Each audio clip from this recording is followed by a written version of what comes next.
Hey guys, it's Charlene. Today I'm going to share with you my tips for making clean and simple cards. I'm also going to show you how to color balloons and get that gorgeous highlight, as well as a few tips and tricks for some toner foiling.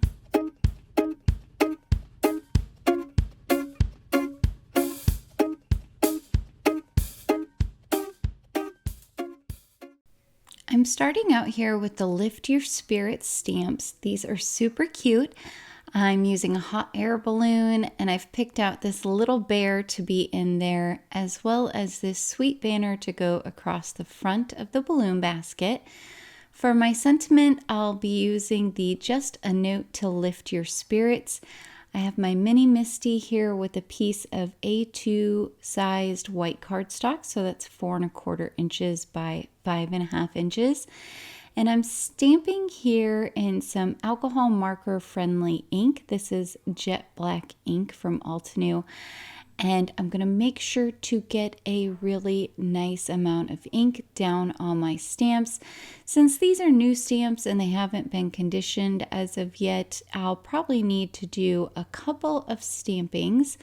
So I'll make sure to get my ink all over. Do you notice how I have my finger on the center of the ink pad? That's because this ink pad has a felt top. So I recommend doing that when you're working with any kind of ink pad that has a felt top. It helps to increase the pressure on the center of that ink pad. So now I'm going to be doing some coloring here. I'm going to color the balloon in rainbow colors. I'm going to start with a pink. So I'm using RV 0.4, 0.2, and 0.1. Starting out with the 0.4, I'm going to bring a line of the darkest color all the way around the edge here of the first section of the hot air balloon. So this is going to be the darkest area because I want it to look like that portion of the balloon is raised towards the middle. So next I'll bring in my 0.2 and I'm going to run this right along the line that I created, but not go all the way to the inside. I'm going to make it so that it just overlaps that darkest color and so that it blends together. The two of those blend together, but I'm still keeping the very dark edge.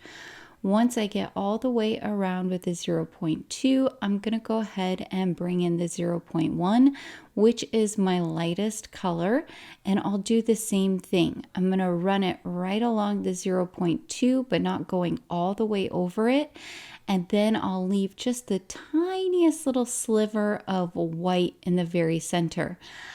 The way I like to color lately is I go over things twice. So every time I fill in a space, I then go back over and repeat the exact same process. So here I'm working on my oranges. I'm using some 1.2, 1.3, and some 2.4.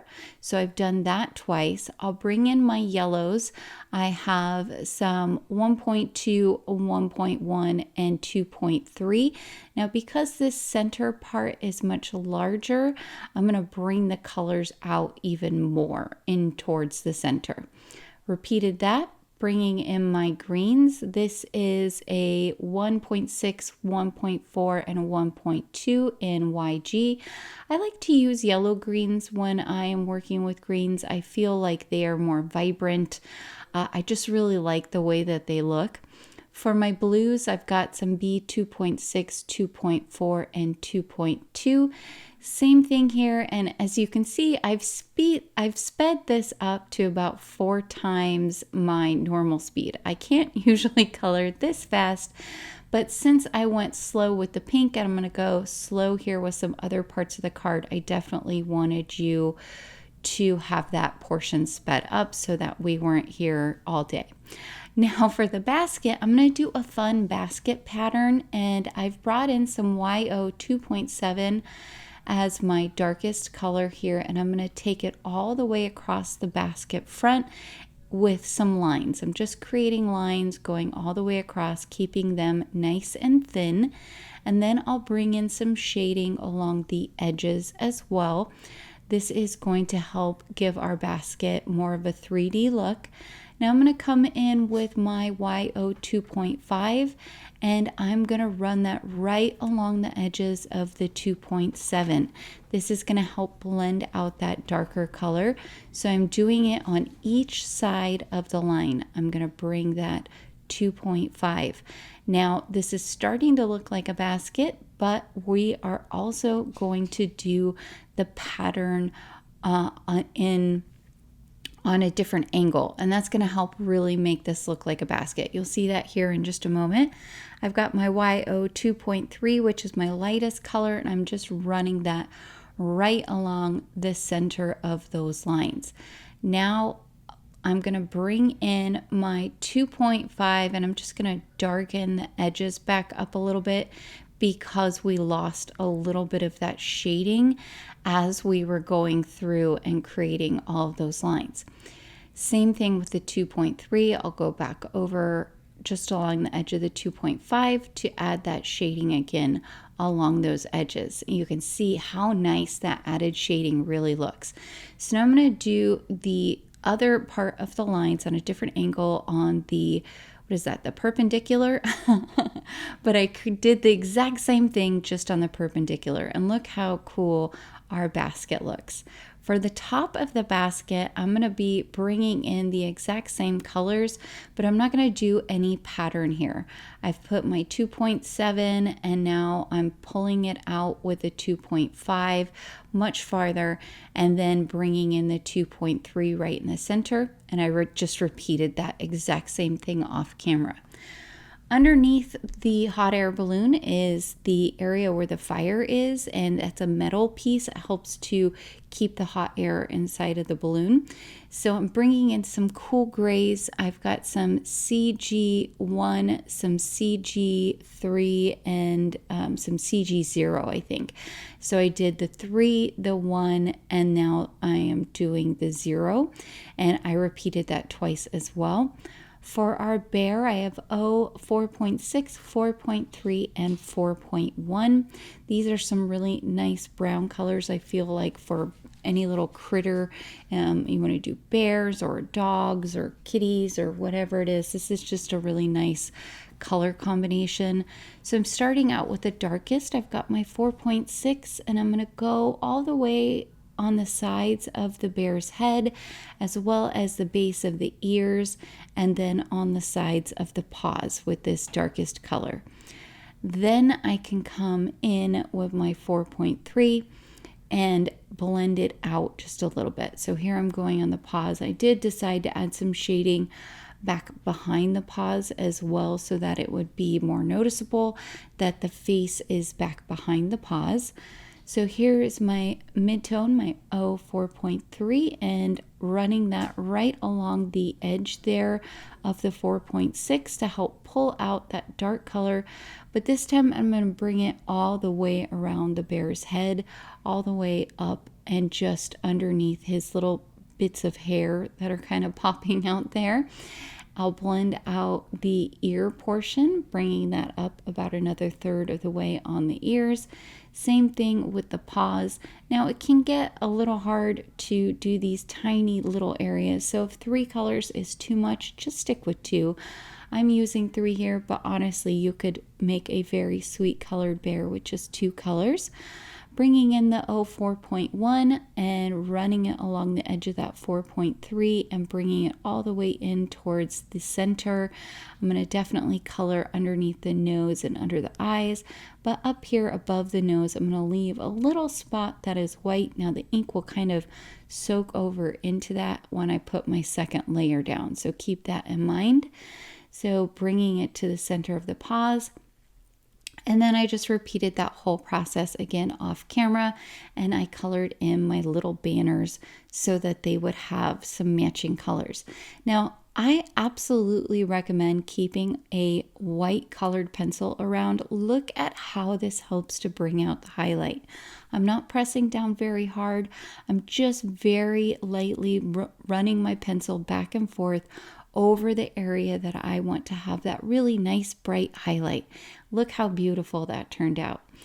Now I've got the coordinating dies along with some highlighter tape that makes it really easy to hold the dies in place. And I've got everything cut out. Now I've laid out exactly how I think I want my card to be. These are those really fun foilables. I showed these in my last video. I showed the whole brand new release from Pink and Main. I love these. These are the My Rainbow Foilables. You have all these cool things, some like organic looking rainbows, tall rainbows, unicorns, suns. You've got sentiments.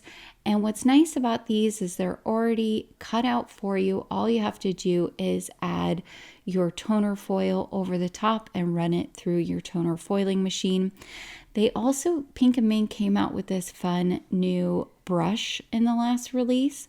So now I have a dedicated brush just to make sure I get off any little bits, dirt, little pieces of paper that might have gotten stuck to the front of the toner portions. That's the black portions when it was in the package after it had been die cut. So definitely brush everything off really well. And then I found my carrier sheet. It was lost, but I did find it in my craft room. So I'm going to go ahead here and wipe that off as well. And then just slide my foil up and onto the carrier sheet. And then I can run the whole thing through my mini Minc. I have this set on 3. I think that works really well. I waited for the whole thing to cool down before I started peeling, and ooh, look how pretty that looks. Love it. All right, let's put everything together. I added some glue back behind the banner and back behind the bear here and just put together my whole balloon. And then once I got to this point, I decided I really wanted my sentiments stamped directly onto the card. When you're working with a clean and simple card like this, you want to have a main element. Here is my hot air balloon. And then you want to have some items that are grounding it. Here, that's my 3 clouds. And then keeping your sentiment somewhat simple. Here, that's why I went ahead and stamped it directly onto the card front. I used some foam squares back behind everything to pop everything up, adding that little bit of dimension.